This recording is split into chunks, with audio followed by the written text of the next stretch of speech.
Our story opens in the quiet town of Pine Hollow, where Jesse, the local handyman, is hard at work setting up the New Year's decorations. Soon enough, his girlfriend Claire stops by to check on him, and just as he leans in close, whispering how much he's missed her, the mayor strolls in, cutting their tender moment short. Cracking a warm smile, she tells Jesse to keep up the good work, reminding him he's the finest handyman the town has ever had. Out of nowhere, Claire's phone rings. It's her college friend Sloane. As Claire steps aside to take the call, Jesse drifts off to chat with her mother. Moments later, Claire rejoins them, only to find her mom proudly holding up a tiny baby onesie, hinting it's high time the two of them tied the knot and put an end to all this casual nonsense. But Claire has a surprise of her own. With a quiet smile, she breaks the news. Sloane has landed her a job in New York City, and just like that, the joy drains from Jesse's face, the realization sinking in that she's about to leave him behind. The next morning, Claire packs her bags and heads off to New York, where Sloane is already waiting to welcome her at the marketing firm. Without missing a beat, Sloane gives her the grand tour and shows her the new office. The moment Claire steps inside, her face lights up, but the excitement turns into a quiet jolt as Elizabeth, the company's formidable director, glides past her from behind. And dear viewer, one chilling glance from this woman is enough to send shivers down your spine. Claire mentions that she's already booked a hotel room, but Sloane has a far bigger surprise tucked up her sleeve. A stunning apartment in a neighborhood Claire could only have dreamed of. Apparently, it's one of the perks Elizabeth makes sure her employees enjoy. Later that night, Jesse calls to check in on Claire. He tells her he phoned the hotel earlier, only to learn that she never showed up. Hesitantly, she tells him about the apartment the company has set her up in, and just like that, his mood sours. He mutters that this is starting to feel like it'll drag on longer than expected. Claire reminds him gently that this job has been her lifelong dream. Then, in a cold-blooded move, she drops the bombshell. They need to break up. She tells him it's for the best, that the last few months had been nothing but constant fighting. With a soft sigh, she suggests they remain friends. The classic line, leaving the poor guy with a sudden splitting headache. And to top it off, she casually mentions she has to go because,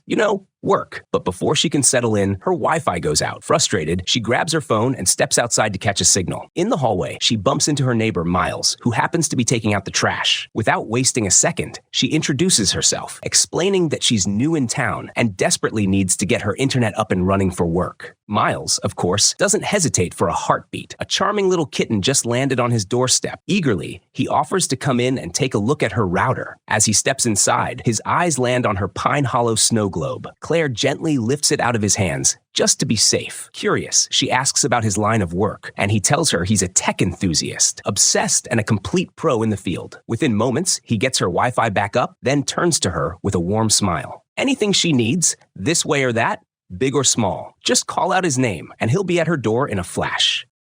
Later that night, Claire heads to bed, but the moment her head hits the pillow, a strange banging starts coming from the apartment next door. The noise drags on relentlessly, keeping her wide awake. And honestly, dear viewer, I'm kind of enjoying this for her. The next morning, the second she opens her eyes, she calls out to Elmer, asking for some soft music to ease her in. She brews her morning coffee, gathers her things, and heads downstairs to make it to work. But before she even steps outside, a voice calls out to her. It's George, the building manager, greeting her with a warm welcome. Confused, Claire wonders how on earth he already knows her name. With a knowing smile, he tells her he's the eyes and ears of the building. Nothing, not even the smallest detail, ever slips past him. But trust me, dear viewer, there's something strangely off about this man. At the firm, Claire throws herself into her work, determined to prove she belongs. Meanwhile, Elizabeth makes her rounds, keeping a sharp eye on her staff. Pausing beside Claire, she warns her that speed is everything at this company. Those who lag behind end up out the door. By the end of the day, Claire heads home, only to find herself trapped in the same nightly nightmare. The banging from next door starts up again, louder than ever. Frustrated, she pounds on the wall, begging them to have some decency so she can get some sleep. But to her shock, the banging only grows fiercer, as if to mock her, daring her to bring it on. Enraged, she storms out to confront them face to face, refusing to let it slide. But no matter how hard she knocks, no one bothers to answer. The next morning, before heading to work, Claire tries again, knocking on her neighbor's doors. Strangely enough, not a single soul answers. As she stands there, confused, Steve, her other neighbor, drops a chilling truth on her. That apartment has been empty all along. No one lives there. It's still being renovated. So, dear viewer, apparently it was just the ghosts having a little fun with her after all. Charming as ever, Steve invites her to dinner once again, insisting that since she's new in town, her fridge is probably still bare. Touched by the offer, Claire agrees, and they set the time for 7. That evening, the two of them meet up, and when she asks him to tell her a little little about himself, he reveals that he works in consulting services for banks and trading floors, which means most of his work is done from home. The night unfolds beautifully for the two of them, and by the end, they part ways after a perfect evening. Soon after, Claire steps into her kitchen to make herself dinner, when out of nowhere, a sound at the front door stops her cold. Heart racing, she snatches up a frying pan, a woman's trusted weapon. But the moment she swings the door open, she finds only the movers hauling furniture down the hall. Frying pan still in hand, she marches downstairs to George, demanding answers about that haunted apartment next door. She tells him about the constant noises drifting through the walls, and with a casual shrug, he brushes it off. Old buildings, he says, always carry strange sounds. He tells her to let it go and stop worrying about things like that. Some things are better left alone.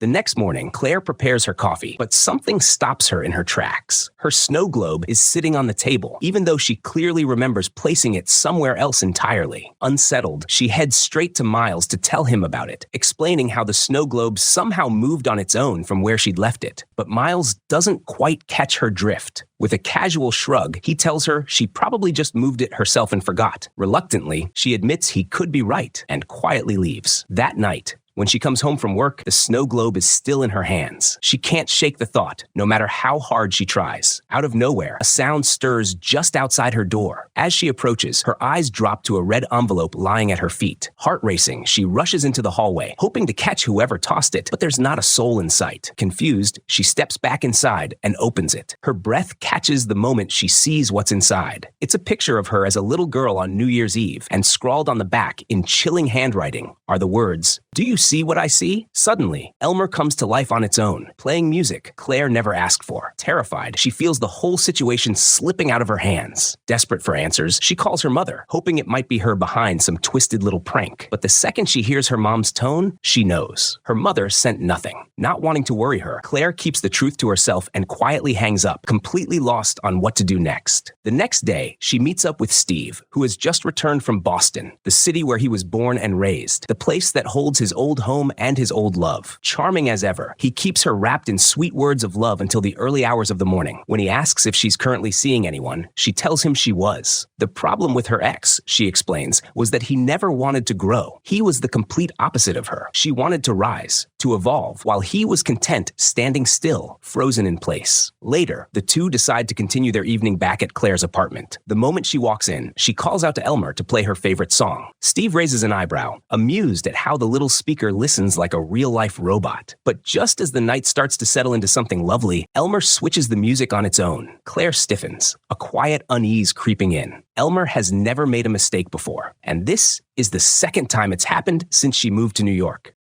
Calmly, Steve tells her not to overthink it. Humans make mistakes, so machines are bound to slip up too. But Claire can't shake the feeling that something is deeply wrong. She tells him about the strange letter, about how Elmer played a song she'd never once requested in her life. Quietly, she admits she's certain someone out there is trying to scare her. Sensing her unease, Steve offers to stay the night, but she gently turns him down, telling him she'll knock on his door the moment anything feels off. The next morning, she heads straight to Miles, knocking on his door and asks him point blank, did he sneak into her apartment and tamper with Elmer? After all, he's the tech expert. Surprised, he tells her he hasn't set foot near her place since the day he fixed her Wi-Fi. Determined to help, he goes back with her to make sure no one has hacked into her network. As he digs through her system, he tells her one chilling truth. Whoever's behind this knows every little detail about her life. Confused, Claire tells him that no one in this city really knows her, aside from a few friends at work and Steve. The moment Steve's name slips out, Miles pauses. With a knowing look, he warns her to be careful around him. He's a player. Plain and simple. Later, Claire heads to work, but her mind is somewhere else entirely. She drifts through the day in a daze, until she's snapped back to reality by Elizabeth standing right over her, reminding her sharply that the meeting has already started, while she's sitting there, lost in her thoughts. Quickly, Claire pulls herself together and follows her in. Elizabeth tells her the new client is a very important man, and the entire team needs to be sharp and fully focused on him. That evening, Claire drags herself home after a long, exhausting day. The moment George sees her, he tells her, with a smug little smile, that she looks completely worn down, that she clearly isn't cut out for the city's demands. In other words, he's hinting she'll likely pack up and head back home, Just like so many others before her, confused by his cold remark, she brushes past him and heads to her apartment. The last thing she needs is more discouragement. But the moment she pushes the door open, the breath leaves her lungs. The entire apartment is decked out in Christmas decorations, with holiday cards scattered everywhere, and a long ribbon hung across the room, scrawled with the same haunting line from the picture. "Do you see what I see?" My God, the hairs on the back of my neck just stood up. Frantic, Claire races to call the police. The moment the detective arrives, she suggests, almost casually, that maybe someone just wanted to surprise her, since there's no sign of forced entry or any sort of attack. After all, no real criminal would break in just to hang up decorations and leave love letters behind. When the detective asks who else has a key to her apartment, Claire tells her she's new to the city and barely knows a soul. The detective assures her they'll question every single resident in the building. Then Claire asks about the security cameras, and the detective lets her know the maintenance worker on the first floor will send over the footage. Soon after, Steve drops by to check on her, and the moment the detective steps out, he offers to let her stay the night with him. But Claire gently refuses, telling him if anything feels off, she'll come knocking at his door in a heartbeat. The next day, Claire heads downstairs to track down the maintenance worker. The moment she steps into his office, an eerie chill creeps over her. The place feels strange, unsettling in a way she can't quite put her finger on. At the very back of the room, she spots a desk, a small Christmas tree beside it, and faint music drifting through the air. Just as she leans in to switch it off, she feels him right behind her. With a low, unnerving voice, he asks her what she needs. Before she can even react, he tells her he's been working on the building's surveillance footage since the night of the incident, getting it ready to send over to the police. Claire asks specifically about the cameras on her floor, only to learn that they've been wiped clean. And that, of course, is a classic sign. When a criminal breaks into a place, the very first thing they do is shut down the cameras. Shaken, Claire leaves and heads to work. Once there, she pours her heart out to Sloane, telling her everything that's happened. The moment Sloane hears about the decorations and the cards, her jaw drops. With a half-amused, half-baffled tone, she tells Claire this is one for the books. Apparently, her stalker is a real gentleman, the polite kind, just wanting to wish her a happy holiday. But the second she sees how shaken Claire really is, her tone softens. She tells her not to be upset, since she's the one who brought her into this city in the first place. Gently, Claire reassures her that none of this is her fault. Sloane then suggests Claire come live with her until the police catch whoever's tormenting her. But Claire turns her down, telling her that Steve has been pushing for the same thing. The moment Sloane hears Steve's name, she pauses and asks the unsettling question: could it be that Steve himself is behind all of this? After all, Claire is still new to the city, with no enemies, no grudges against anyone. But Claire shakes her head firmly. Never ever. Not a chance. He's an absolute sweetheart, through and through. A short while later, her mother calls to check in. With a soft, scolding tone, she tells Claire she ran into Jesse a couple of days ago. Quietly, she pleads with her, telling her it's not right what she's doing to him, that the poor boy spends his days and nights singing heartbreak ballads, drowning in the misery she left him in. But fate doesn't give the mother enough time to scold her any further. Calmly, Claire tells her that what happened was for the best, for both of them. Then she asks her mother to call Jesse and make it clear, once and for all, that there's no going back. Soon after, Claire heads out, but just as she reaches the elevator, she hears faint footsteps echoing behind her. She calls out to George, but there's no answer. Cautiously, she steps forward to see who's there, every footfall slow and uncertain, her heart pounding against her ribs. With barely a whisper, all she can manage is, "Who's there?" And just like that, Miles steps right into her face, telling her almost amused that he was simply heading down to throw out the trash. And if you've made it this far, dear viewer, drop us a comment and tell us, who do you suspect is behind all of this? When Miles sees Claire bombarding him with question after question, he tells her, half amused, half offended, not to even think for a second that he's been following her around. Nope, not a chance. That's not him at all. Cornered and frantic, Claire snaps back, telling him to cut the jokes and give her the truth. Her nerves are already shot. Is he the one behind everything? Calmly, Miles drops a quiet little reveal of his own, telling her he prefers the company of men. And I'm sure you all understand exactly what he means, dear viewer. Relieved, Claire feels a wave of comfort wash over her, realizing she's talking to someone she can treat like a sister. Without holding back, she pours out the whole story of the decorations. Touched and intrigued, Miles tells her to give him a chance to think it over, and that they should meet up tomorrow to figure out how to catch this criminal. The moment Claire steps back into her apartment, her phone lights up. It's Jesse, calling once again. Finally, after what feels like a million missed calls, she picks up. She asks him how he's been, how the holiday celebrations are going, and before long, she finds herself telling him everything about the stalker, about how the police still haven't been able to catch him. Without a second's hesitation, Jesse offers to come straight to her, but naturally, she turns him down, refusing to let herself lean on anyone right now. The next morning, Claire runs into George, and he's clearly in a foul mood. For the first time in his life, the police came knocking at his building, questioning him, and all because of, in his words, the lady. He gripes that this whole ordeal is bound to ruin the building's reputation. With a sharp tongue, he tells her, if you don't like the place, the door is wide open. What a liar. Quietly, Claire says nothing and walks past him. The moment she arrives at the firm, the detective calls. She tells Claire the fingerprint report is back, and not a single unfamiliar print was found anywhere in the apartment. She also urges Claire to change the locks and install cameras at her front door, just in case anything else happens. Claire then calls Larry, the one who got her the apartment in the first place, and he comes by to change the locks. Quietly, Larry tells her that the police questioned him too, and that he stood his ground, refusing to mention that Steve had been spending his nights at her place. After Larry leaves, Claire turns her attention to her mail. Her heart sinks the moment she sees a holiday card slipped in among the pile. Scrawled across it, in that same haunting handwriting, are the words, "Do you see what I see? Looks like this whole thing is about to take a sharp turn for the worse." Frustrated, she heads downstairs to the maintenance worker and asks him where exactly these letters are coming from, since none of them carry any sender's name. Whoever's leaving them, she suspects, has to be someone inside this building. Calmly, he tells her to start asking around. The doorman, the manager, the mailman, they all hold copies of the keys. Even he has one. With a knowing tone, he warns her to keep her eyes wide open. Confused, anxious, and unsure who to trust, Claire is left completely at a loss, dear viewer. With no other choice, she turns to Miles and asks for his help.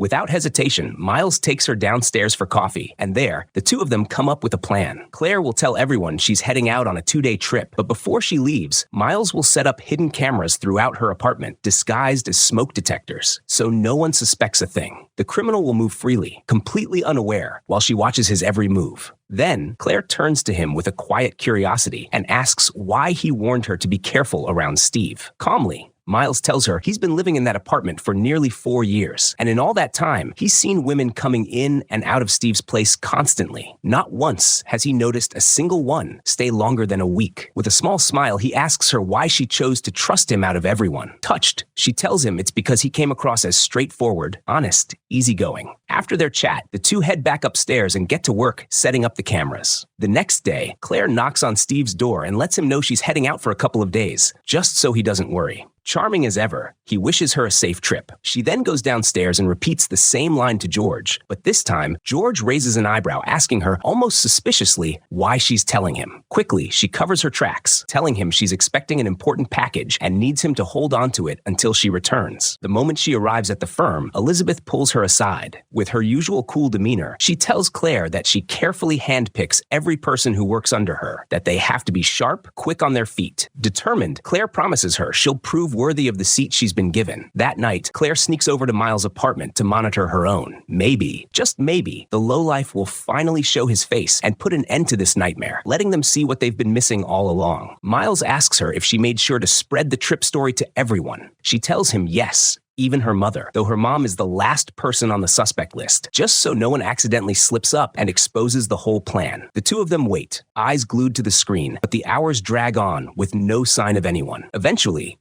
exhaustion wins, and Claire decides to head back to rest. But the moment she turns to leave, her breath catches. The stalker is already inside her apartment. Heart pounding, she quickly calls Miles over, and together, they realize the criminal slipped in through the fire escape. Sadly, he's wearing a cap pulled low, his face completely hidden. Soon after, he steps into the bathroom, the one and only spot they forgot to plant a camera. And just like that, Claire suspects someone had been watching them the entire time they were setting up the surveillance. The second he leaves, she rushes into her apartment to see what he's been up to. But everything looks untouched. It's only when she steps into the bathroom that her heart drops. Scrawled across the mirror is that same haunting line, and I'm sure you all know it by now. Frantic, Miles tells her they need to call the police immediately, but Claire refuses. She doesn't want the stalker to sense that she's afraid. Besides, the police haven't been able to track him down anyway. He's been far too cunning, slipping through their grip every single time. Touched by his help, Claire thanks Miles and decides to spend the night back in her own apartment, since the criminal has clearly figured out their plan anyway. Reassuringly, Miles tells her there's no way he'd dare return tonight.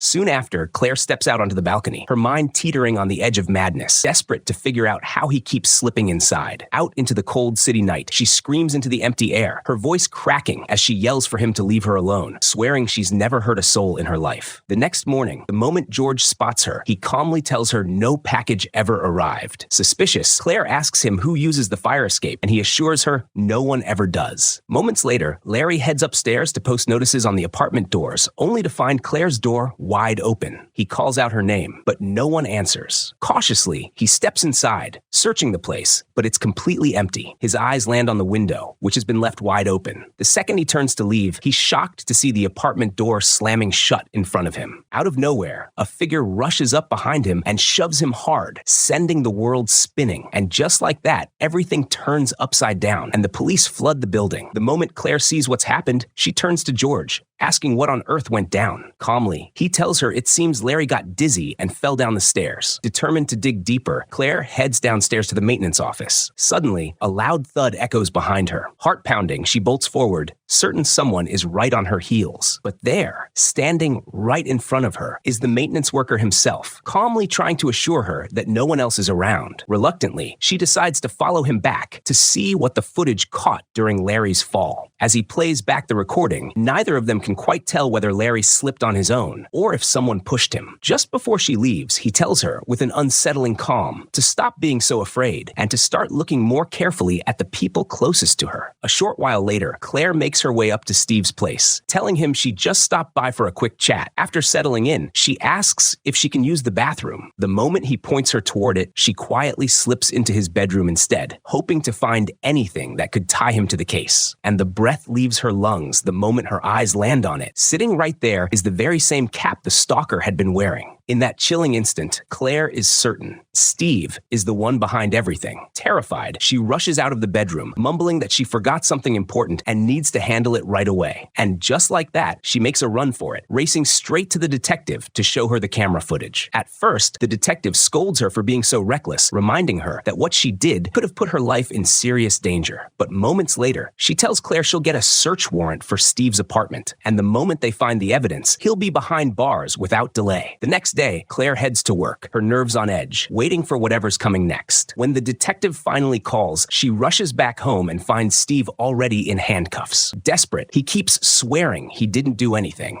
pleading with her to believe in his innocence. Once he's taken away, the detective tells Claire they did, in fact, find the cap. And not only that, they discovered that Steve had been running searches on her online, even digging into the small town she used to live in.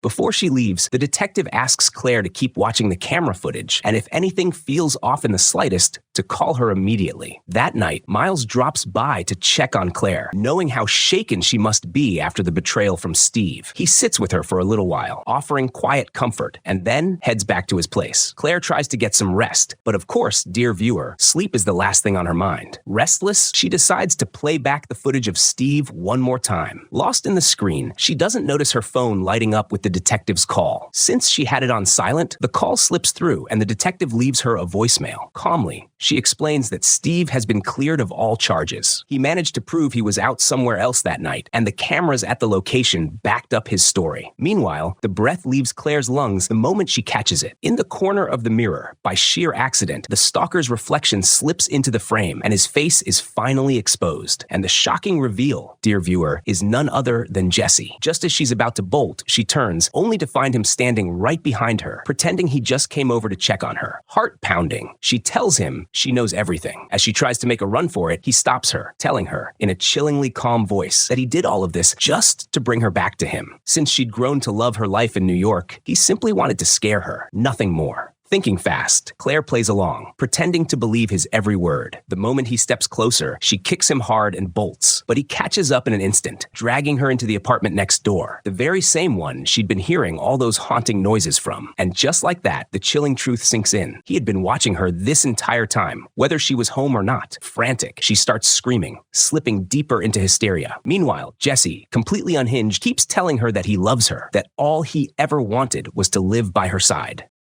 Seizing the chance while he's lost in his own twisted little world, Claire grabs a wrench and swings it at him with everything she's got, but none of it gets through to him. Every time she tries to break free, he grabs her again. In his mind, all he's doing is protecting her. That's why he slipped into the apartment next door. That's why he did all of this. All for love, he tells her, pleading with her to come back and live with him. Meanwhile, Steve has returned home, only to spot Claire's apartment door wide open. Genuinely worried, he steps inside to check on her, and the sight stops him cold. The whole place is ransacked, turned completely upside down, and just like that, he knows she's in serious danger. Frantic, he starts calling out her name at the top of his lungs. The moment Claire hears his voice, she stomps her foot against the wall as hard as she can. Sure enough, the loud thud echoes through, and in the blink of an eye, Steve races into the apartment next door. A vicious fight breaks out between him and Jesse. Desperately, Claire fights to free herself, just in time to grab the wrench and strike Jesse down before he can finish Steve off. And this time, she's the one asking the chilling question. With a trembling breath, she leans over him and says, "Do you see what I see?" A few days later, the detective brings Claire a wave of relief, assuring her that Jesse will stand trial for everything he's done, including what happened to Larry. About a week later, Claire is in the middle of a work meeting when Elizabeth surprises her with the most touching news. She tells Claire she's decided to honor her, that Claire has proven herself to be a strong woman, capable of facing every challenge head on. She's earned her place at the firm, achieving remarkable success in such a short time. And finally, New Year's Eve arrives, and Claire heads out to celebrate the night with Steve. And that's a wrap, dear viewer. So, what do you think? Did Jesse get what he deserved? Were his intentions truly good since he was so madly in love with her? Or did Claire go a little too far on him? Drop your thoughts in the comments below. And of course, don't forget to hit that beautiful little like button, dear viewer. And for those who haven't subscribed yet, please go ahead and do so you never miss anything new.